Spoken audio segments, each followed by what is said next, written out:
What's up, guys? Welcome to Daily Dose of Reddit. This is your host, Zach, and today's subreddit is r/StoriesAboutKevin. Alright, this story's called Kevin and I Make a Movie, the prequel. And like the title suggests, this is sort of a prequel to a post I made on here about a year ago about how a different Kevin and I made a short film that was entered into a multi-district wide contest in my senior year of high school. In that post, it explains what type of high school I went to and why I made short films during this time, or that time. In this story, I shall tell you the tale of how Kevin 1.0 almost got me arrested. To preface this story takes place my junior year of high school, a year before my other story. Making an extremely long prelude short, Kevin and I went to the same high school the year prior, sophomore year, and had a few classes together, so I was already well acquainted with him. Kevin was actually a nice fellow, but it was at the point where it was kind of obnoxious at times. Like, if you were to punch him in the face for no reason, he would apologize to you. In any case, this was the second or third short film we were assigned to make from our teacher. It was supposed to be a feel-good movie, which for me felt the opposite while filming. Every other person in the class already had their little niches, so they formed teams before starting, leaving me stuck with Kevin, a cool guy who I'll call Jonah, relates to the story, and some other guy who doesn't matter because he didn't do anything. Kevin already had an idea mapped out in his head and started writing a script. I went along with it because I didn't have an idea for a feel-good film. I never read the script, but Kevin told me how each scene will play out as we were filming them. I will break down each idiotic idea that Kevin executed in 3 sagas leading to my almost arrest. Part 1. Nice boat. Kevin wanted to film a boat scene inside a small fishing boat. I told him, hey, I don't think it's a good idea to take the school's $1,200 camera on a boat. He ignored me and said, if we all put in some money, maybe we can have enough to rent a boat. Before I could tell him that I wasn't giving him money, he already started calling the lake? I don't know who he called, but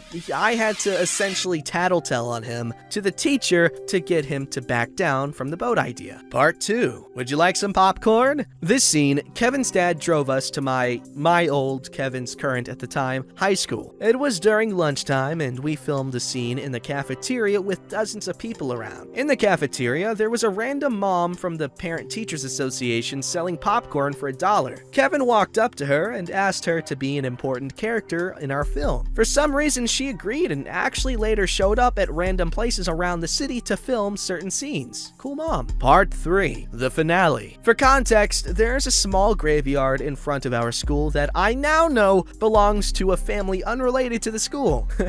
In passing conversation, Kevin heard the principal say that she sees kids film around the graveyard all the time. In his head, he heard around as in. Kevin asked me to ask a random medical teacher at my school to be a priest for a funeral scene in the graveyard. I asked Kevin if we were allowed to film in the graveyard. He told me yes, he got permission, which I assumed was from the school. I reluctantly agreed and asked this teacher. The teacher asked me, do you have permission to access the graveyard? I told him that Kevin said he did. He agreed. A few hours after school, I asked my mom to drop me off back at school to do the scene. She drove me and I saw 2 guys in front of the gate of the graveyard and one of them was shirtless for some reason. They left and after an hour, everyone who needed to get there got there. Also, for some reason, the OG Kevin from my first story was there too, for no reason. He was just hanging out. We all hopped the short fence to get in the graveyard and film the scene with Jonah, the PTA mom, and the medical teacher with yours truly as the cameraman. As soon as we finished, the shirtless guy came back and started yelling at us. You guys can't be here! This is private property! I look at Kevin and tell him, you handle this. Kevin and the Shirtless start talking. Kevin and the Shirtless, that's a cool band name. After I put the camera and tripod back into my mom's car, the medical teacher came up to me and said in a stern tone, listen, don't you ever lie to me again. Before I could say anything, he stormed off. The shirtless guy had his phone out, ready to call the cops, and a radio in his other hand talking to someone else, who I assume was the other guy he was with before. Then the shirtless guy said, it's fine, y'all just hurry it up. I was already already in my mom's car and told her to start driving away. The next day, I went into class and my teacher gave the whole, "Afternoon class, your projects are due, blah blah blah. And everyone involved in the graveyard incident, stay here so I can talk to you." He chewed us out, saying we lied to Mr. Medical Teacher. He would have been arrested for criminal trespassing, and if something like this happens again, we are getting dropped from the class. Also, just that I needed to go to Mr. Medical Teacher, I'm just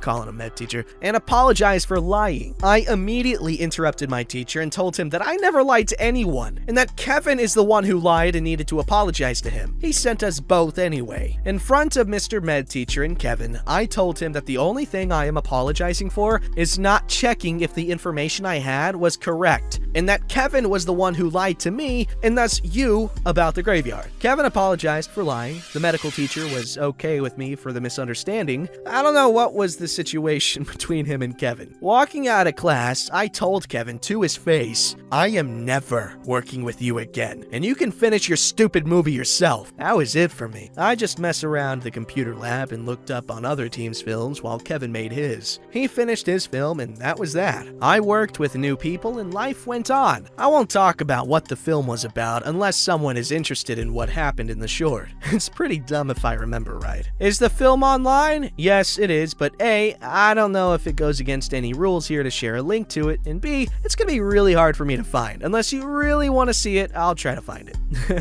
Damn. First of all, that sounds really cool. Like that whole film making class or whatever. I'm assuming that's what it was. That's badass. I don't know what else to say. It's a funny story. Very TV-esque. Alright, this story's called Kevin Doesn't Understand Quarantine. Alright, let me explain it to y'all. So, the word quarantine comes from the time of the Black Death, specifically in Florence, where it was hitting hard. So, what they started to do to help stop the spread of the disease was, new ships docking at Florence, they had to stay docked for 40 days before anyone could come out of the ship. And, I mean, it worked. People on the ships, if there was someone sick, they most likely died, and they definitely did.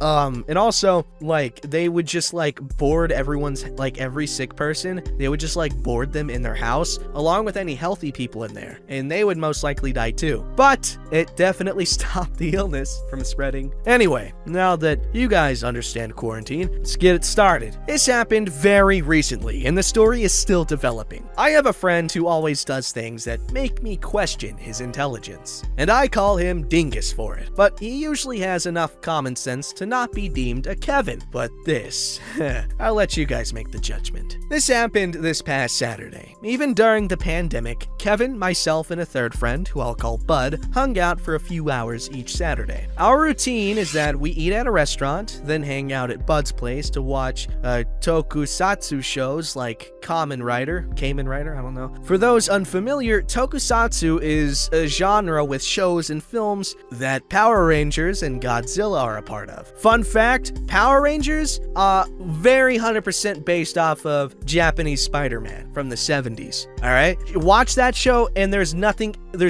like it prior to it, and then after it blew up and got super famous and successful in Japan, that's when things like Power Rangers started becoming popular. So Spider-Man walked so Power Rangers could run. Didn't expect that, did ya? Anyway, we asked if he wanted to eat out again, and he was up for it. We met up at a restaurant, and it looked like everything was fine with Kevin. Then he mentioned he was feeling tired. He didn't say much else then, so I cautiously was worried about him. After eating, we went to Bud's place and hung out there. That was when he casually dropped a bomb test. He took a Brovid test the other day, but hasn't gotten the results then. I couldn't really do much without being a complete jerk. Bud doesn't fear Brovid, seeing it as just something equivalent to the flu. The statistics of deaths to cases are similar enough by ratio, only real difference is the lack of a widespread vaccine at this time. After that, he left. Also, just FYI, Brovid is more dangerous because it's so unpredictable. Like, you don't know how it's gonna affect you. Then came Monday. I'm not really feeling ill or anything at this time, even as I type this. Anyway, I am in complete calm panic mode, making so many calls about canceling things. I work at a grocery store on top of being deemed special needs, so I had to call in sick with work, my job coach, and another organization that helps people who are like me live independently. Then, that evening, I texted Kevin and Bud to check on them. Kevin said his test finally came in, and he was positive for Brovid. That got me like 20 more phone calls again. Update work and everyone I spoke with earlier, notify my parents, my landlord, and the rest of my friends, Bud included, and to see if I can get tested myself. After all that, I spoke with my only female friend, calling her Nyanya. Nyanya? Oh, Nya. Since she loves cats, who drops another bombshell on me. If you ever go have a Brovid test, you are told to isolate yourself until you get the results at least. That, and you get this paper that tells you what to do afterwards. That info is what I learned from Nyanya, who did a Brovid test herself. To say Nyanya was dumbfounded and angry is an understatement. I then called Kevin, and he confirmed that he was told by the State Department to do that very same thing, and that paper was sent to him via email. Before this, I decided to sick Nyanya on him to chew him out. She's more effective than me with getting the point across to people. Any regrets I had vanished once he confirmed that he was told. Between Nyanya and myself, who is likely the more passive of the two, I think we got the message across to Kevin, hopefully. Regardless, I'm aware I had some Kevin moments there myself, but I tried to be cautious wherever I go. I didn't learn about things until it was already too late, nor really knew what to do. Worst part is, I have to wait for a full week until I can get tested myself, as I don't have symptoms at this time. Have to stay home doing nothing. The important life lesson to take from this: never underestimate a Kevin. We'll do updates when they happen. Oh my gosh, it's crazy how like other people's stupidity can like put so many other people's lives in danger. It's ridiculous. Ugh, it's like driving drunk. But it's not even like your decision making is impaired. You're just stupid.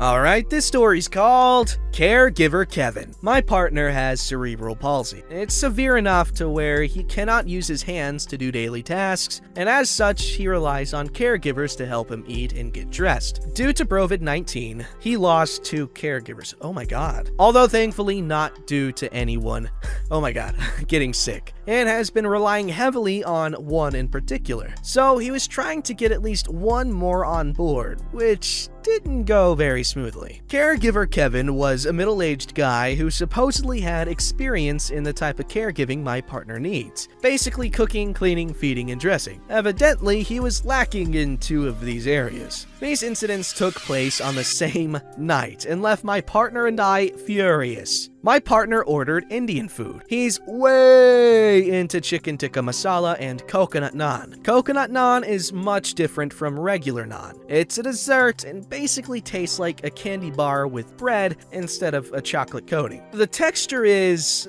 weird as a result as well, and the raisins don't help. This particular night, my partner also got kheer, which is an Indian rice pudding, and the restaurant also gives rice with every meal. Kevin, in his infinite wisdom, has apparently never eaten Indian food, so instead of asking my partner how he likes it served, simply mixed the rice with the tikka masala and the sweet coconut naan and the rice pudding. After some somewhat forceful prodding and explanation, Kevin threw away the completely inedible concoction while talking about how we were wrong and Indian food always gets mixed together. Again, he apparently has never eaten Indian food and is in his late 40s, too. So after telling him my partner needed the new meal, he went to the fridge and grabbed the meal that he prepared for the following day. All caregivers cook a meal or 2 ahead. My partner takes 1 bite and starts coughing and gagging. When his throat clears, he starts screaming, "What the hell? No! No! What the hell did you do?" He never talks like this to caregivers. Even when one caregiver basically dropped him on his head, he didn't get that mad. Something is seriously wrong. The meal is basically stir fry with bell peppers, onion, and mushrooms with some pasta and chicken. Not even mixed together, just kept separately on the plate. As I'm trying to piece together what's going on, my partner vomits all over the floor. I rush to the bathroom and give him a bucket while Kevin just stays in his chair, completely frozen. While my partner is basically sobbing in the bathroom and dry heaving, I ask Kevin what he did to the food. Well, I know it was said he doesn't like spicy food, but I do. So I decided to make his food spicier because it's always better that way. Dead silence. My partner cannot physically handle anything spicier than very mild chicken tikka masala. A single jalapeno mixed in a taco could give him killer heartburn for several hours and can make him nauseous. Cranberry juice gives him heartburn too. There's a reason spicy food is banned from being made for him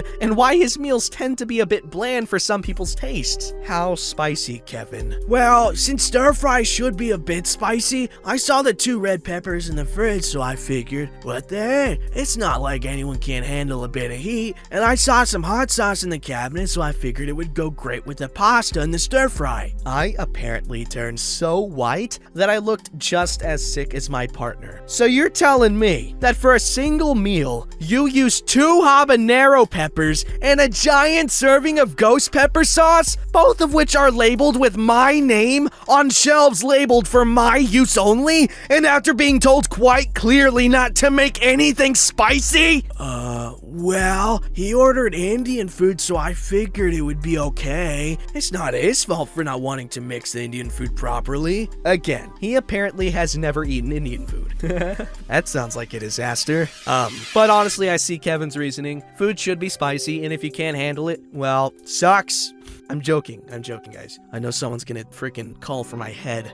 Alright, this story's called Kevin and the Flat Tire. So, I didn't realize one of my friends was a Kevin until recently. Me and 3 of my friends decided to drive to Chick-fil-A. Yum! Where we live, the nearest Chick-fil-A is about an hour away. Yikes! So, I drive into the highway. 25 minutes into the drive, ice that I try to drive about pops the side of my tire and it's off the rim. Oh my god. I pull over immediately and text my mom to tell her I'm calling AAA. The 4 of us are talking and Kevin says to me, "So are we gonna go to the next exit and turn around?" I had never been more speechless in my life. Yes, Kevin, I was planning on dragging my front tire all the way back home. Let me know if the sparks from the metal scraping the ground get too hot for you.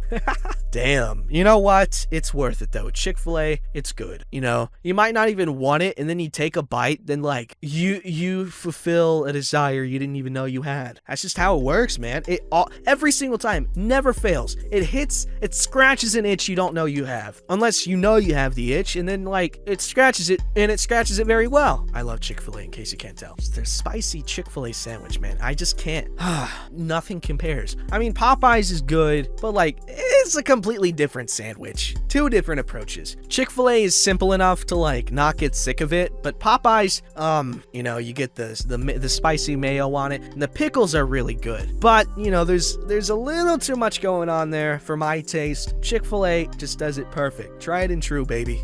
Don't forget to like, subscribe, and hit that bell to never miss an episode.